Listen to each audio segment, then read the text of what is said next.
नमस्कार. आज आपण नाचणीची वडी बनवणार आहोत. नाचणीमध्ये कॅल्शियमचे प्रमाण खूप भरपूर असते. लहान मुले आणि वृद्ध व्यक्तींची हाडे मजबूत राहतात. नाचणीमध्ये फायबर जास्त असते. लोह, हिमोग्लोबिन वाढते. नाचणी पचायला खूप हलकी असते आणि ती शरीराला नैसर्गिक थंडावा देते. सर्वात आधी बाउलमध्ये 1 वाटी नाचणीचं पीठ घेतलं आहे. बघू शकता 1 वाटी नाचणीचं पीठ घेतलं आहे. आता हे पीठ आपण बाउलमध्ये टाकून घेऊया. थोडंसं मीठ टाकून मिक्स करून घेऊया. दूध पावडर तुम्हाला जर आवडत असेल तर घेऊ शकता.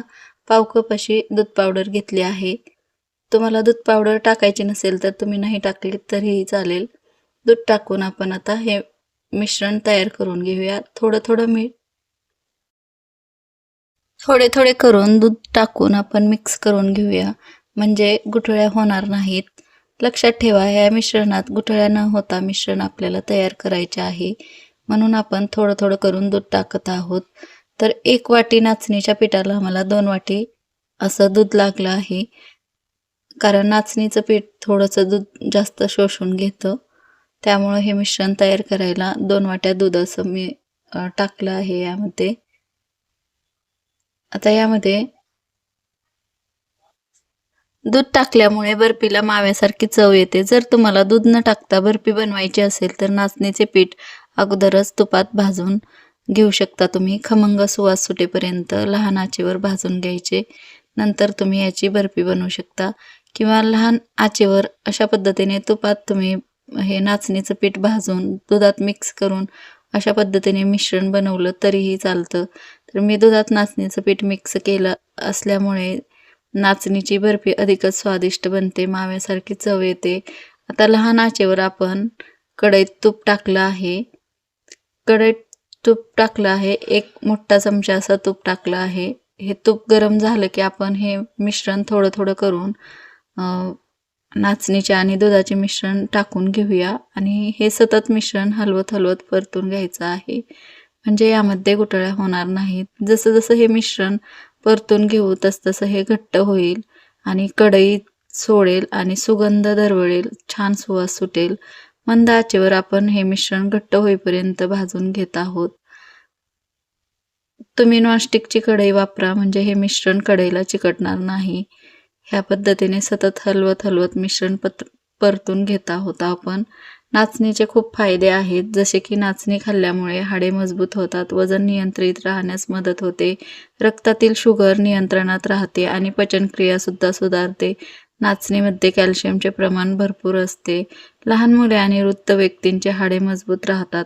म्हणून नाचणीची खूप अशा पद्धतीने वेगळ्या पद्धतीने वेगळे पदार्थ करून खाल्ले पाहिजेत. नाचणीमध्ये फायबर जास्त असते, लोह, हिमोग्लोबिन वाढते. नाचणी पचायला सुद्धा हलकी असते उन्हाळ्यामध्ये आणि ती शरीराला नैसर्गिक थंडावासुद्धा देते. तर एवढे भरपूर असे नाचणीचे फायदे आहेत, म्हणून आपण नाचणीचे वेगळे पदार्थ करून खाल्ले पाहिजेत उन्हाळ्यात तरी.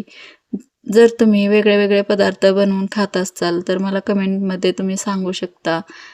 तुम्ही लाडू बनवता किंवा वेगळे अजून काही. तर मी अशा पद्धतीने बर्फी बनवली आहे. तर तुम्ही काय बनवता ते सुद्धा कमेंट करून मला सांगू शकता. तर आपलं हे मिश्रण छान असं कढईला सोडत आहे. थोडंसं 1 चमचा असं मी तूप टाकून घेतलं आहे अजून एकदा आणि भाजलेला रवा टाकला आहे. त्यातच विलायची पावडर थोडीशी टाकली आहे, म्हणजे सुवास छान येतो आणि पदार्थाची चवही वाढते. तर ह्या पद्धतीने मिश्रण पाहू शकता कढईला एकदम असं सोडलं आहे. जर तुम्हाला अजून 1 चमचा तूप वापरायचं असेल तर तुम्ही वापरू शकता. नाचणीचं पीठ ज्या वाटीने घेतलं होतं त्याच वाटीने मी गूळ घेतला आहे. गूळ एकदम बारीक चिरून घेतला आहे, म्हणजे लगेचच ह्या मिश्रणात विरघळतो. गूळ सगळा आपल्याला विरघळून घ्यायचा आहे यामध्ये. बघू शकता गूळ छान असा विरघळला आहे आणि कढईसुद्धा छान अशी सोडली आहे मिश्रणाने. तर आता आपल्याला बर्फी बनवण्यासाठी एका ताटाला तूप लावून घ्यायचं आहे. मिश्रण छान असं झालं आहे. गूळ सगळा विरघळला आहे. तुम्हाला जर यामध्ये जायफळ पावडर टाकायची असेल तर टाकू शकता तुम्ही. गूळ थोडा जरी विरघळला नसेल तरी विरघळून घ्या, म्हणजे बर्फीची चव आपल्या छान येते आणि गूळ राहणार नाही त्यामध्ये. गूळ सगळा विरघळला की पाहायचं ह्या मिश्रणाचा गोळा होतोय का. थंड करायचं थोडंसं मिश्रण आणि हातावर बोटावर घ्यायचं. हे मिश्रण छान असा गोळा होतोय. पाहू शकता चमकदार असं हे मिश्रण झालं आहे. तर एका ताटाला तूप लावून घेतलं आहे आणि हे मिश्रण आपण त्याच्यावर टाकून घेऊया ताटावर आणि छान अशी बर्फी थापून घेऊया. ह्या पद्धतीने ताटात मिश्रण टाकून घेतलं आहे. तूप लावा किंवा बटर पेपर जरी ठेवला तुम्ही ताटात तरी चालेल. छान असं आपण आता हे थापून घेऊया चौकोनी आकारामध्ये, म्हणजे आपल्या वड्या छान पडतील. ह्या पद्धतीने सगळीकडून सारखी ही बर्फी आपण थापून घेत आहोत पॅच्युलाने, बघू शकता. नाहीतर एका सपाट भांड्याने तुम्ही किंवा वाटीने थापली तरीही चालेल.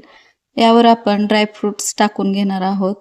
बदाम, काजू, पिस्ता किंवा आपण खरबुजाच्या बिया जरी टाकल्यात तरीही चालतात. ह्या पद्धतीने आपण ड्रायफ्रूट्स टाकले. सुकामेवा जर टाकला तर लहान मुलांना ही वडी आवडेल, दिसताच आकर्षक करेल.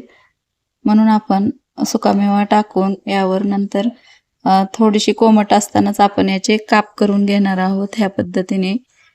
तर छान अशी आपली नाचणीची वडी तयार झाली आहे, हेल्दी तयार झाली आहे. आपण दूध टाकल्यामुळं माव्याची सुद्धा त्याला एक छान अशी रिच टेस्ट येणार आहे, चव येणार आहे. तर तुम्ही ह्या पद्धतीने नक्कीच नाचणीची वडी बनवून पहा.